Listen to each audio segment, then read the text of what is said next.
몇 년 전에 불란스에서 사회 심리학을 가르치는 로랑 베그라고 하는 교수님이 재미있는 제목의 책을 한 권 출간하셨습니다. 도덕적 인간은 왜 나쁜 사회를 만드는가, 이런 제목이에요. 우리 일반적 상식을 뒤집는 제목 같죠? 일반적으로 도덕적인 사람은 좋은 사회를 만든다고 생각을 하는데 나쁜 사회를 만든다고 하니까 얼핏 이해가 가지 않을 수도 있을 것입니다. 그러나 이 도덕성이라고 하는 것이 원래 완전한 것이 아닙니다. 사회라고 하는 컨텍스트에서 존재하는 것이기 때문에 도덕은 항상 상대적인 면이 있는 것입니다. 더구나 도덕성의 잣대라고 하는 것이 자기중심이기 때문에 공정할 수가 없고 절대적 가치를 가질 수가 없습니다. 그러므로 너무 지나치게 자기중심적인 모럴리즘에 빠지게 되면 자신을 보지 못하게 되고 불필요하게 선과 악을 나누게 되고 사람들을 정죄하게 되기 때문에 오히려 사회에 폐를 끼칠 수가 있다는 것입니다. 이런 면에서 도덕이 필요하긴 하지만 지나치게 당시 중심적인 도덕으로 흐르게 되면 위험할 수가 있는 것이죠. 오래전에 미국의 한 마을에 제빵업자가 있었습니다. 베이커리 하는 사람. 이 사람은 늘 가까운 농장에서 버터를 사서 빵을 만들었는데 언제부턴가 그 버터의 양이 자꾸 줄어가는 느낌이 들었어요. 그래서 버터 한 덩어리를 저울에 달아보았더니 정말 정량보다 모자랐습니다.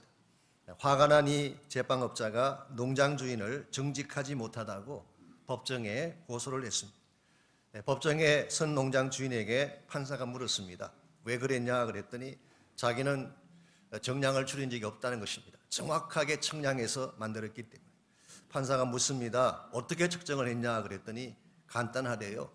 버터 한 개를 놓고 다른 쪽에다가 1파운드짜리 본인이 늘 사가지고 오는 그 빵 한 개를 놓고 둘의 정량을 딱 재면 정확하다는 것입니다. 그럼 그 빵은 어디서 사오느냐 물었더니 그 제빵업자를 가르치면서 늘 저 제빵업자 집에서 가져온다는 것입니다. 결국 버터의 양이 줄어든 근본 이유가 무엇인가요? 제빵업자가 빵의 정량을 줄였기 때문입니다. 문제의 근원은 자신에게 있는데 자신이 한 짓은 돌아보지 아니하고 다른 사람을 고발하는 마음, 이것이 우리가 가진 도덕성의 한계라고 부를 수가 있습니다. 도덕은 완전하지 않습니다. 불완전하고 상대적이고 한계가 있는 것이죠. 그럼에도 불구하고 오늘 많은 사람들이 내가 좀 더 도덕적으로 산다는 한 가지 이유 때문에, 다른 사람과 비교했을 때 좀 더 깨끗하다는 이유 하나 때문에 쉽게 사람들을 평가하고 판단하는 것을 보게 됩니다. 심지어 믿음을 가졌다고 하는 사람들 중에도 작은 도덕성을 내세워서 하나님의 은혜를 거절하고 하나님께 나아가는 것을 불편해하는 사람들을 만날 때가 있습니다.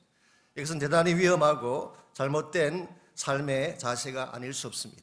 자기 자신을 보지 못하는 측면도 있고 결과적으로 도덕이라는 함정에 빠져서 진짜를 놓칠 그러한 가능성이 많기 때문이죠.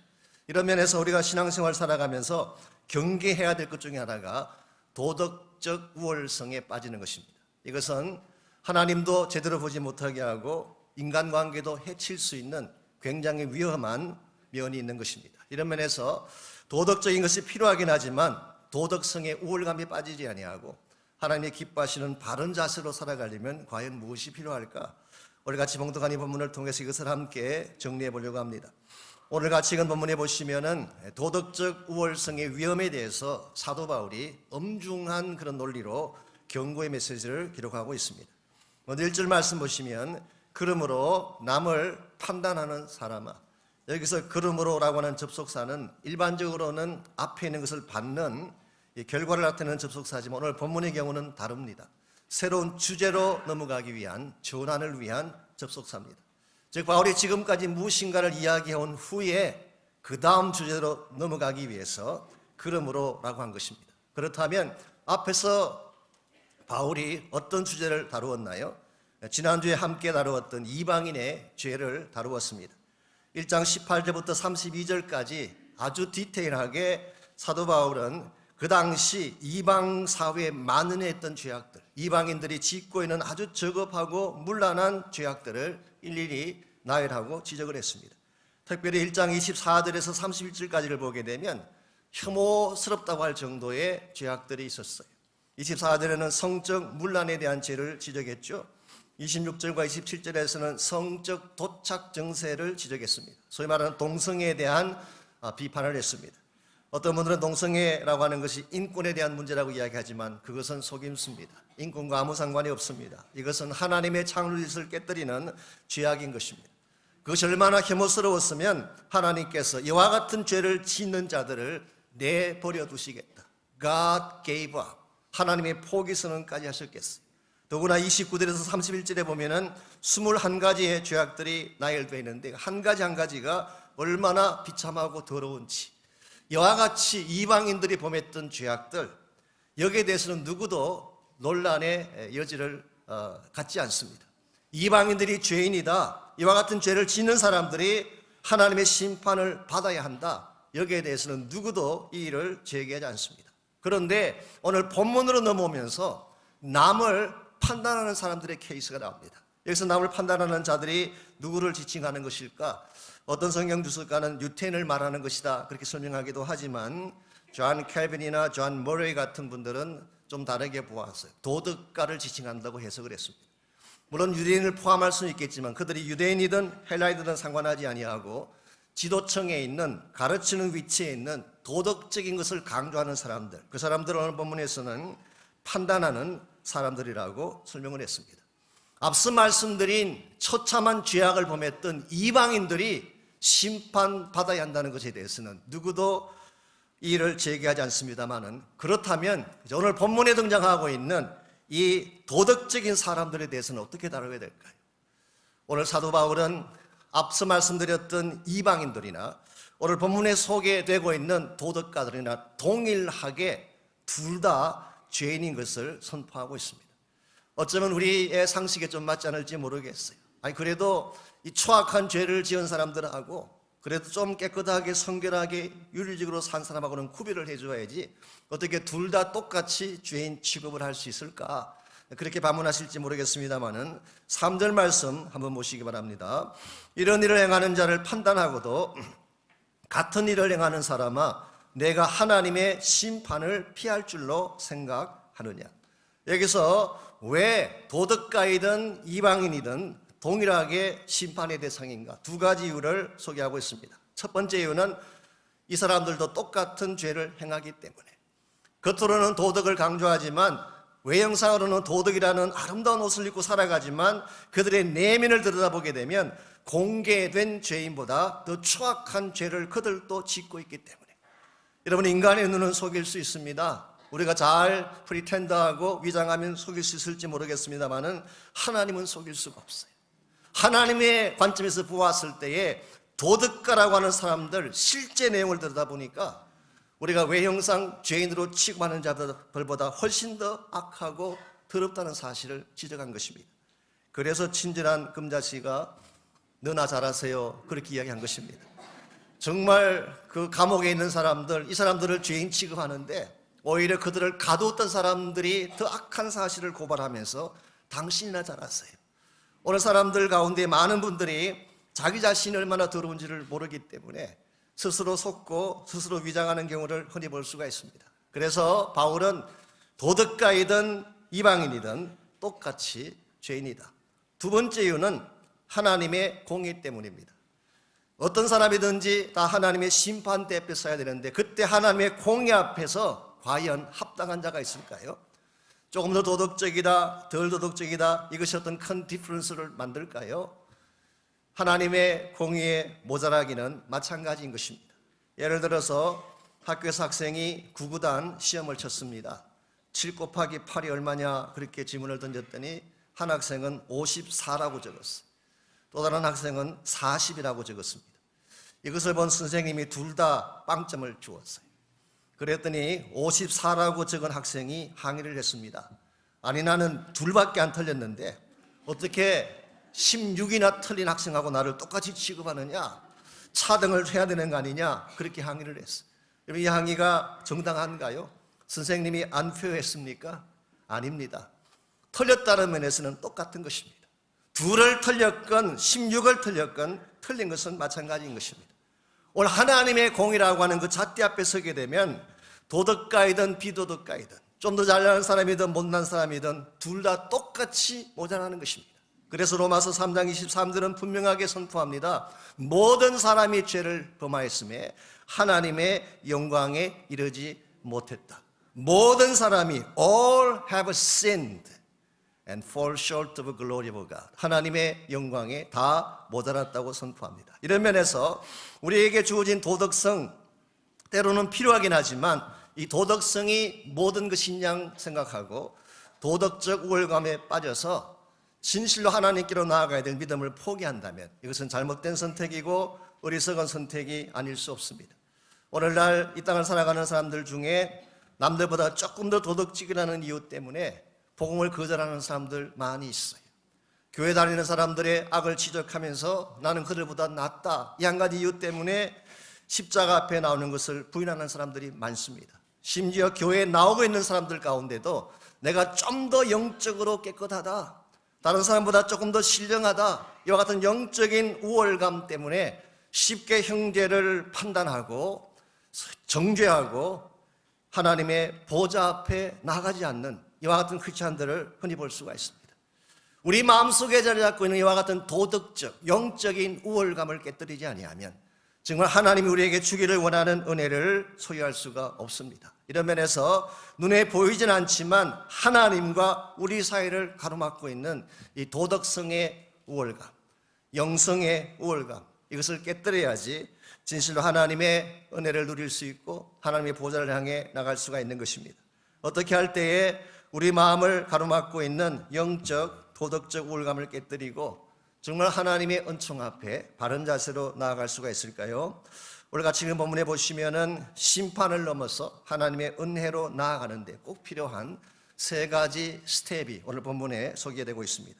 제일 첫 번째 스텝, 우리가 심판을 넘어서 하나님의 은혜까지 나가려면은 제일 첫 번째 스텝이 자아를 인식하는 것입니다. 즉 자신의 실체를 보지 아니하면 하나님의 은혜 앞에 나아갈 수가 없습니다. 1절 말씀 다시 보실까요? 우리 1절 하반부를 보시면은 누구를 막론하고 내가 핑계하지 못할 것은 남을 판단하는 것으로 내가 너를 정죄함이니 판단하는 내가 같은 일을 행하기 때문이다. 쉽게 설명하면 자신도 똑같은 일을 행하면서 마치 자신은 의로운 자인 것처럼 다른 사람을 정죄하게 되면 이것 자체가 너를 정죄한다. NIV 성경이 이렇게 번역했어요. You are condemning yourself. 너 자신이 바로 너를 정죄하게 된다. 참으로 날카로운 지적이 아닐 수가 없습니다. 오늘 많은 사람들이 자기가 범하는 죄가 자기에게 정죄함을 준다는 사실을 알지 못하고 다른 사람에게만 시선을 돌리는 경우를 보게 됩니다. 이것은 굉장히 위험하고 잘못된 것입니다. 예수님 말씀을 빌리자면 형제의 눈 속에 있는 티는 보면서 우리 눈 속에 있는 대들보를 보지 못하는 케이스. 한국 속담을 빌리자면 똥 묻은 개가 겨 묻은 개 나무라는 케이스. 이것만큼 위험한 현상이 없습니다. 우리가 우리 자신을 보지 못하면 스스로 속는 것입니다. 정말 보아야 될 문제를 바라보지 못하기 때문에 엉뚱한 곳을 짚게 되는 것입니다. 이런 면에서 우리가 하나님 은혜 앞에 바로 서려면 정확하게 내가 누구인지를 바로 볼 수 있어야 돼요. 어떻게 내 자신의 모습을 정확하게 바라볼 수 있을까요? 2절 말씀 보시게 되면 하나님의 판단 기준을 통해서 우리는 그것을 한번 확인해 볼 수가 있습니다. 2절 말씀, 이런 일을 행하는 자에게 하나님의 심판이 무엇대로 임한다고요? 진리대로 되는 줄을 우리가 아노라. 하나님의 심판은 진리에 근거한 것입니다. On the basis of truth 혹은 according to the truth. 하나님의 심판은 하나님께서 설정하신 진리가 기준이에요. 진리라고 하는 잣대를 가지고 하나님은 심판하시는 것입니다. 여기서 말하는 진리는 일반적인 진리라기보다는 말씀의 진리라고 보는 것이 옳을 것입니다. 오늘 여러분의 실체를 바르게 보려면 여러분 스스로 여러분을 보아서는 안 보여요. 사람들의 평가만으로 충분하지 않습니다. 사회 관행만으로도 충분하지 않습니다.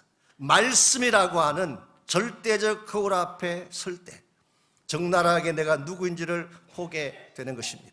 나를 바로 보아야만 내 삶이 어떻게 변화될지도 알게 되고 어떤 방향으로 살아야 될지도 결정할 수가 있는 것입니다. 어느 교회에 다른 사람에 대해 지나치게 비판적인 형제가 한 분 있었어요. 사사건건 지적하고 따지고 허물을 끄집어내어서 사람들을 아주 힘들게 만드는 그런 형제였습니다. 하루는 어떤 방에 들어갔는데 벽 쪽에 보니까 웬 남자 하나가 서 있었어요. 그 남자를 보는 순간 그 사람 특유의 비판이 터져나왔습니다. 아니, 저런 쫌생이같이 못생긴 자가 있나. 더럽고 눈은 찢어지고 허리는 꺼부정하고 다리는 비틀어져 있고 배삼룡이도 내보다는 낫겠다. 뭐 그런 말을 뱉으면서 다가갔어요. 그러다가 이 사람이 깜짝 놀라게 됩니다. 다가가 보았더니 벽 쪽에는 사람이 아무도 없고 거울이 하나 세워져 있었기 때문입니다. 거울에 비친 자기 자신을 본 것입니다. 우리도 이와 같은 우를 범할 때가 흔히 있지 않습니까? 사실은 나 자신이 먼저 치료받아야 될 대상인데 나는 보지 아니하고 다른 사람만 보는 것입니다. 여러분과 제가 바른 거울을 보게 되면 나를 볼 수 있어요. 그 거울이 바로 하나님의 말씀입니다. 우리가 아침마다 정말 일어날 때마다 말씀의 거울 앞에 나를 비추어 보고 하루를 시작하게 되면 삐뚤게 살지 않게 돼요. 내 자신의 모습을 정직하게 보기 때문에 고치게 되고 개선하게 되고 하나님께로 더 나아가게 되는, 이런 면에서 우리가 정말 하나님의 은혜 앞에 나아가려면 제일 먼저 해야 될 것이 자신의 실체를 먼저 보는 것입니다. 두 번째 단계가 자신의 아집을 깨뜨리는 것입니다. 아집이라고 하는 것은 자기중심적인 고집을 말합니다. 이 자기 안에 형성되어 있는 이 아집, 완악함을 깨뜨리지 아니하면 하나님 은혜 앞에 나갈 수가 없습니다. 4절과 5절을 보시면은 이 도덕적 사람이 가지고 있는 두 번째 문제를 바울은 이렇게 지적을 하고 있습니다. 4절 먼저 읽겠습니다. 혹 내가 하나님의 인자하심이 너를 인도하여 회개하게 하심을 알지 못하여 그의 인자하심과 용납하심과 같이 참으심이 풍성함을 멸시하느냐.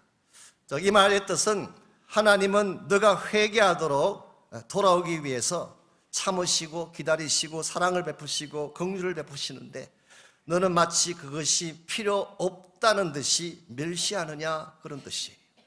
일반적으로 좀 도덕적인 사람들, 배우고 갖춘 것이 많은 사람들일수록 예수 믿기가 쉽지 않습니다. 왜냐하면 나 정도면 괜찮은데 나 같은 사람이 꼭 용서를 구할 필요가 있을까? 나 정도면 그래도 잘 살고 있는 편인데 굳이 은혜를 찾을 필요가 있을까? 그래서 그 사람들 스스로 말하기를 We don't need it. 하나님의 은혜, 하나님의 긍휼 필요 없다고 선포하는, 오늘 본문이 말하는 케이스가 바로 그 케이스입니다. 도덕적으로 갖췄다고 생각하는 거기에 속아서 하나님의 긍휼을 리젝트하는, 하나님의 은총을 리젝트하는, 그래서 하나님께 나아가는 것 자체를 부인하는, 이것은 굉장히 잘못된 관행인 것입니다. 그래서 5절에 보면은 바울은 이렇게 선포합니다. 다만 내 고집과 회개하지 아니한 마음을 따라 진노의 날, 곧 하나님의 의로우신 심판이 나타나는 그날에 임할 진노를 너에게 삭고 있다. 우리가 행했던 모든 것들은 축적되고 축적되었다가 심판의 날에 하나님 앞에 다 그 대가를 지불해야 되는 것입니다. 그런데 악한 일을 행하면서 자기도 모르는 가운데 수많은 죄악들을 쌓아가고 있으면서도 자기 고집 때문에, 자기가 의롭다라고 하는 자의식 때문에 하나님의 은혜로 나가지 않게 된다면 결국은 심판받을 수밖에 없고 진로 가운데 처할 수 없다, 그런 뜻입니다. 여러분, 하나님이 여러분과 저에게 긍휼을 베푸시지 않는 것이 아닙니다. 하나님의 사랑은 무한합니다. 하나님의 인내는 무한합니다. 하나님은 여러분과 저에게 필요한 모든 것을 주시려고 충분하게 다 준비를 하시고 우리를 부르고 계세요. 다만 한 가지, 내 아집이 깨어지지 아니하면 아무리 하나님이 큰 것을 준비하시고 아름다운 것을 준비하셔도 우린 그걸 소유할 수가 없는 것입니다. 이런 면에서 우리 하나님께 구원을 위해 나가는데도 나의 아집을 깨뜨린 것이 필요하고, 하나님의 진정한 축복의 보좌로 나아가는데도 나 중심적인 아집이 깨어져야 하는 것입니다. 오늘 우리의 아집을 깨뜨리지 아니하면, 나의 완악함을 깨뜨리지 아니하면 아무리 하나님이 좋은 것들을 예배해 놓으셔도 우리는 그것을 볼 수 없고 누릴 수가 없게 됩니다. 구약 성경에 보게 되면 욥이라고 하는 인물이 나오죠. 여러분 잘 아실 것입니다. 욥기라고 하는 이 성경을 해석하는 그 방법은 다양합니다. 여러 가지 많은 해석 방법이 있는데 일반적인 해석은 이렇죠. 무고한 자가 당하는 고난, innocent suffering, 의인이 당하는 고난, 일반적으로 그렇게 해석들을 많이 합니다. 그러나 여러분들이 한번 욥기서를 처음부터 끝까지 읽어보십시오. 1장과 2장까지만 보지 말고 끝까지 읽어보시게 되면 욥기서가 말씀하고 싶은 진정한 주제가 그것이 아닌 것을 알 수가 있습니다. 오히려 반대예요. 하나님은 욥이 입고 있던 자기 의의 옷을 벗기기를 원하셨어요. 그래서 욥기서의 모든 진행 과정이 그 의의 옷을 한 겹씩 한 겹씩 벗겨내기 위한 하나님의 시도라고 볼 수가 있습니다. 욥은 여러분 아시는 대로 객관적으로는 흠잡을 데가 없는 인물, 도덕적으로는 거의 완전함에 가까운 인물, 정직했고 순전했고 악에서 떠난 자이고 하나님을 경외하고 시마다 때마다 제사 드리고 자녀 잘 양육했던, 오죽했으면 동방의 의인이라고까지 불렀겠어요. 이와 같이 외형상 보게 되면 퍼펙트한 도덕성을 갖춘 인물이었기 때문에 욥의 마음 중심에는 자기도 모르는 가운데에 자기 의가 있었어요. self-righteousness. 나는 흠이 없다. 나는 잘못이 없다. 하나님은 이것을 벗겨내기 위해서 많은 장치들을 시도하셨어요. 제일 먼저 물질을 다 빼앗았어요. 그런데 그것만으로 안 됐어요. 그래서 하나님께서는 자녀들을 빼앗아갔어요. 자녀들을 잃는 만큼 더 아픈 고통이 어디 있겠어요. 10명의 자녀를 한꺼번에 잃어버렸는데도 그걸로도 다 벗겨지지 않았어요. 그래서 부인을 동원했습니다. 하나님을 저주하고 죽어버리라고 하는 악담을 퍼붓고 집을 나가게 했죠. 그래도 안 됐어요. 그래서 결국은 그 몸속에 병이 생기고 악창이 생겼지만 육신에 주어진 질병만으로도 다 벗겨지지 않았어. 그래서 욥의 세 친구를 보내가지고 세 사이클에 걸려서 집요하게 욥의 허물을 덜쳐내기를 원했지만 그것만으로도 충분하지 않았습니다. 그래서 나중에 결국 하나님 자신이 친히 나타나셔서 하나님의 완전한 의를 보여주시는 순간 비로소 욥이 자기의 진짜 모습을 본 것입니다. 욥기 42장에 보면 스스로 한하고 티끌과 재 가운데 회개합니다. 완전한 도덕성을 가진 욥이 왜 이런 말을 했을까요? 지금까지 나는 완전하다, 흠이 없다, 나는 righteous하다고 생각을 했는데 진짜 의의 핵심이신, 의의 기준이신 하나님 앞에 서는 순간 본인이 얼마나 더럽고 누추한 죄인인 것을 알게 되고 티끌을 뒤집어 쓰고 회개하며 자복하고 그 순간 그의 눈이 떠진 것입니다. 지금까지 귀로 듣기만 했던 하나님에 관해서 소문으로 듣기만 했던 그 하나님을 눈을 떠서 보게 되는 축복.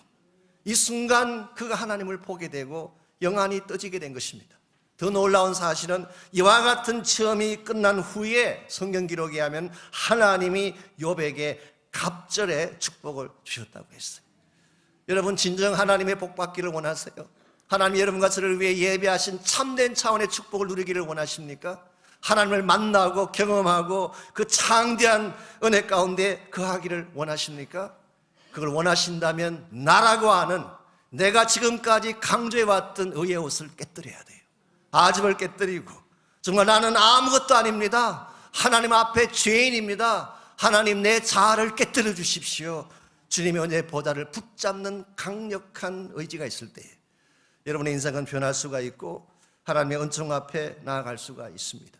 혹시 여러분 가운데 오랫동안 신앙생활하다 보니까 타성에 젖어서 하나님의 은혜를 당연시하고 우리가 생활하는 신앙생활을 일종의 습관처럼 여기는 분이 혹시 계신다면 여러분에게 더 간절한 마음이 필요해요. 우리의 아집, 내 스스로 내 마음속에 이 정도면 됐다고 하는 이 잘못된 아집의 벽을 깨뜨리고 참 은혜 앞에 나오셔서 하나님을 만나고 변화되는 축복이 있기를 바랍니다. 이와 같이 우리가 심판을 넘어서 은혜를 향해 나가려면 1차적으로는 내가 누군지를 알아야 되고 내 안에 가득 차 있는 아집을 깨뜨려야 되지만 그것만으로 충분하지 않습니다. 하나님을 향한 믿음으로 하나님께 나아가야 됩니다. 이것을 우리가 믿음을 추구하는 삶이라고 부를 수가 있겠죠. 6절부터 11절까지를 보시게 되면 사도 바울은 하나님의 심판이 어떠한 것인가를 좀 자세하게 우리에게 소개를 합니다. 먼저 6절을 보시면은 심판의 대상과 심판의 기준이 나와 있습니다.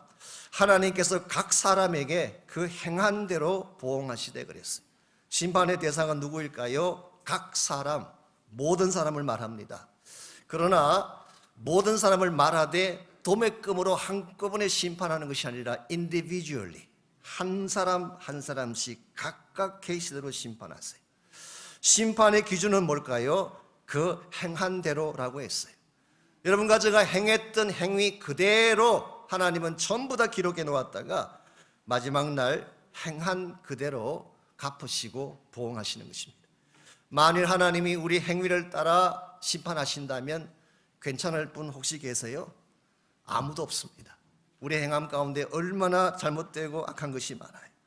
그러므로 이와 같은 심판을 했을 때에 심판의 결과가 7절에서 10절에 나와 있습니다. 두 가지 차원의 결과를 소개하죠. 하나는 영생적이고 하나는 하나님의 진노 쪽이에요. 하나님이 주시는 축복이라면 또 하나는 이 고통과 아픔의 결론. 이것이 심판의 결과입니다. 네 번째로 심판의 방식이 11절에 기록되어 있는데요. 하나님께서는 외모로 사람을 취하지 아니하신다. 이 말의 뜻은 하나님의 심판은 공정하다 그런 뜻이. No bias, no partiality. 여기서 외모를 취하는다는 말의 뜻이 no favoritism. 어떤 편에도 하지 아니한, 어느 쪽으로도 기울이지 아니한 똑바른 기준을 가지고 심판하신다 그런 뜻입니다.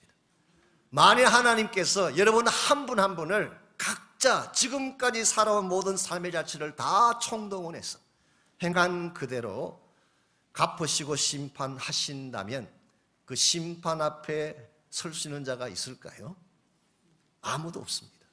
우리 모두는 다 하나님의 심판 앞에 서지 못할 정도의 많은 죄악들과 허물들을 가지고 있기 때문에 만일 우리의 도덕성을 가지고 우리가 열심히 도덕적인 것을 쌓아서 이 심판까지 가기를 원한다면 이것은 무모한 시도이고 실제로는 임파서블한 시도입니다. 우리의 도덕성을 아무리 쌓아가도 하나님의 기준까지 도달할 수 없습니다. 우리의 행한 행위들 하나님이 갚으신다면 그 심판을 벗어날 사람이 단 한 명도 존재하지 않습니다. 그렇다면 길은 없는 것일까요? 7절 말씀 보시면은 아주 정확하게 스페시파이즈 하진 않았지만 그 대답이 암시적으로 주어져 있습니다. 나중에 3장 21절 이하에 가게 되면 이 대답에 대한 더 구체적인 내용들이 다시 나오기 때문에 그때 설명을 드리겠습니다만 7절 말씀 먼저 보시면은 참고 선을 행하여 영광과 존귀와 썩지 아니함을 구하는 자에게는 영생으로 하신다. 어떤 자에게 영생을 주신다는 것일까요? 영광과 존귀와 썩지 아니함을 구하는 자. 여기에 표현된 영광, 존귀, 썩지 아니함은 하나님께 속한 속성을 말하는 것입니다. 그러므로 이것을 좀 바꿔 설명하면 결국은 믿음으로 하나님을 구하는 자, 믿음으로 하나님께 나아가는 자, 이러한 자들에게는 하나님이 심판을 주시는 것이 아니라 영생을 주신다고 약속합니다. 물론 이 말씀 비하인드에는 우리를 위해 죽으시고 부활하셔서 하나님의 완전한 의를 성취해 주신 예수 그리스도의 의가 전제되긴 합니다마는 우리가 하나님을 향하여 믿음으로 나아갈 때에 그때 하나님은 그 믿음을 보시고 우리의 행위에 상관없이 심판을 면하게 하시고 하나님이 준비하신 영광된 생명을 허락해 주시는 것입니다. 그러므로 오늘 우리 삶 가운데 도덕성이 필요하긴 합니다. 제가 오늘 이 설교를 하면 혹시 오해할지 모르겠어요. 우리 기독교인들은 도덕적이지 않아도 된다는 말이냐, 혹시 그렇게 생각할지 모르지만 결코 그런 뜻이 아닙니다. 저는 오히려 반대를 말하고 싶어요. 우리 크리스천들의 도덕성이 세상보다 높아야 돼요. 우리 그리스도인들의 윤리성이 세상의 윤리성보다 더 능가해야지 복음을 전할 수 있습니다. 그래야 하나님 말씀이 선포될 수 있는 거죠. 저는 절대로 도덕이 필요 없다, 윤리가 필요 없다는 말이 아니라 도덕적인 행위만으로 하나님의 의에 도달할 수 없다는 것입니다. 우리에게 주어진 도덕성은 구원을 이루기 위한 방편은 아니에요. 오히려 구원받은 자가 맺게 될 열매일 뿐입니다. 나중에 6장에 가서 다시 다룰 것입니다. 우리가 정말 예수님을 통해서 구원받았다면 우리 삶 가운데에 도덕성과 성결됨과 거룩함의 열매가 반드시 맺혀야 돼요. 이것은 사실은 분리할 수 없는 것입니다. 그러나 도덕성이 우리를 구원시키는 방편은 될 수 없습니다. 이런 면에서 우리가 도덕적인 삶을 추구하고 살기는 살되 그것이 우리 구원의 방편이 아니기 때문에 우리는 날마다 하나님의 은혜를 구하며 믿음으로 주님께 나아가야 하는 것입니다. 우리의 모습이 좀 부족할지라도 우리의 모습이 좀 처참하고 더러울지라도 참된 믿음으로 하나님의 은혜를 구하며 나아가면 하나님은 결코 우리를 거절하지 아니하시고 우리를 받아주시고 우리에게 참된 생명의 복을 허락하여 주십니다.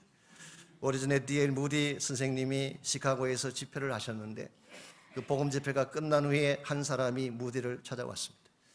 오늘 밤 집회에 참석을 하고 우리 무디 목사님의 말씀을 듣긴 들었는데 저는 아직 그 복음을 받을 자격이 되지 않습니다. 제 생활이 너무 힘들고 더럽기 때문입니다. 그때 무디가 요한복음 6장 37절을 펴서 그에게 읽어 주었습니다. 예수께서 자기에게 오는 자는 결코 내어 쫓지 아니하리라. 이 말씀을 읽어주면서 주님은 당신을 내어 쫓지 않을 것입니다. 그랬더니 그분이 말하기를 아닙니다. 저는 지독한 술꾼입니다. 무디가 말합니다. 오늘 본문을 보니까 술꾼은 제외한다고 기록되어 있지 않습니다. 남자가 말하기를 저는 처자를 다 버린 악한 사람입니다. 무디가 말합니다. 참 잘못을 하셨네요. 큰 잘못을 범한 것은 사실입니다. 그럴지라도 오늘 본문은 처자를 버린 자는 내어 쫓는다 말씀하고 있지 않습니다. 스승님 아지서를 모르시는군요. 저는 도둑질하고 감옥까지 갔다 온 사람입니다. 악한 일을 하셨네요. 그러나 오늘 본문은 도둑질하고 감옥 다녀온 사람은 제외한다고 말씀하고 있지 않습니다. 그러면 도대체 예수님은 어떤 사람을 내어 쫓으시는 것입니까? 무디가 답을 했습니다. 주님께 나아오는 자는 어느 누구도 내어 쫓지 않습니다. 이것이 은혜입니다. 그러므로 형제님이 해야 될 일은 예수 그리스도의 십자가 공로를 의지하고 이미 다 이렇게 놓으신 의의 십자가를 붙들고 믿는 것만 하면 됩니다. 이 말을 듣고 그 형제가 예수님을 영접하고 그 다음 순간 얼마나 얼굴이 밝고 환하게 변했는지 이와 같은 아름다운 스토리가 남아 있습니다. 저는 동일한 역사가 오늘 이 시대에 혹은 바로 이 자리에서도 일어날 수 있다고 저는 생각합니다. 우리가 예수님 만나는 것은 도덕성으로 충분하지 않습니다. 형식적인 종교 생활로도 충분하지 않습니다. 내가 지금까지 오랜 시간 동안 교회 생활했으니까 automatically 내 구원은 확정됐겠지 오해하지 마십시오. 성경 어디에도 그것이 우리를 구원을 이룬다고 말한 적은 없습니다. 구원의 길은 하나밖에 없어요. 날 위해 죽으시고 부활하신 예수 그리스도를 영접하는 길밖에 없어요. 이것만이 유일한 심판을 벗어날 수 있는 길이고 이것만이 영원한 생명으로 나아갈 수 있는 길입니다. 여러분 한 분 한 분이 혹시 마음 가운데 아직도 주저하는 마음 때문에 여러 가지 나의 죄책감과 내 생활의 더러움과 누추함 때문에 감히 예수님께로 나아가지 못하고 마음만 졸이는 가운데 계신 분이 혹시 계신다면 오늘 이 시간에 우리의 마음을 주님께 드리고 담대한 믿음으로 예수 그리스도께 나오시기를 바랍니다. 주님 약속하신 그대로 어느 누구도 내게 오는 자를 내어 쫓지 않습니다.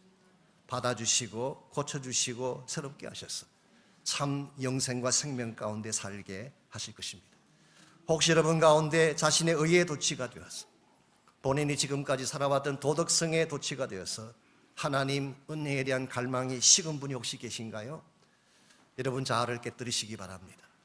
하나님의 십자가 앞에 여러분 자아를 다 내려놓고 보좌를 구하고 은혜를 구하며 하나님께 나아가는 시간이 있기를 바랍니다. 하나님은 여러분이 필요로 하는 모든 것을 이미 다 준비하시고 지금도 여러분을 기다리고 계세요. 나가기만 하면 만나주시고 고쳐주시고 열어주시고 회복시켜 주십니다. 오늘 이 시간에 여러분 모두가 기도하는 가운데에 또 찬양하는 가운데에 이 주님의 임재를 갈망하며 주께로 나아가서 그 복음을 붙잡고 십자가를 붙잡고 또 새로운 생명의 축복을 누리게 되는 그런 은혜가 있기를 바랍니다. 한번 이 시간 같이 한 목소리로 기도합니다. 우리 헌신하며 결단하며 기도합니다. 아직도 예수님을 나의 구원자로 영접하지 못한 분 계신다면 마음의 문을 여십시오. 여러분을 위해서 오셨고 죽으시고 부활하셨습니다. 바로 그 십자가와 부활의 주님을 나의 구원자로 영접하고 그분에게 여러분의 삶과 여러분의 가슴을 맡기시기를 바랍니다. 완악함 때문에, 교만한 마음 때문에, 영적 우월감 때문에 하나님을 간절하게 찾지 않았던 형제나 자매가 혹시 있다면 이 시간 겸손함으로 낮추시고 엎드려서 주의 보좌를 붙잡고 간구하는 시간 가지시기 바랍니다. 하나님 도와주십시오. 은총을 베풀어 주십시오. 나를 만져 주십시오. 내 인생 나의 가정을 새롭게 해 주십시오. 기도하시기를 바랍니다. 함께 이리 합심해서 우리 기도하며 또 결단하며 나가겠습니다. 하나님.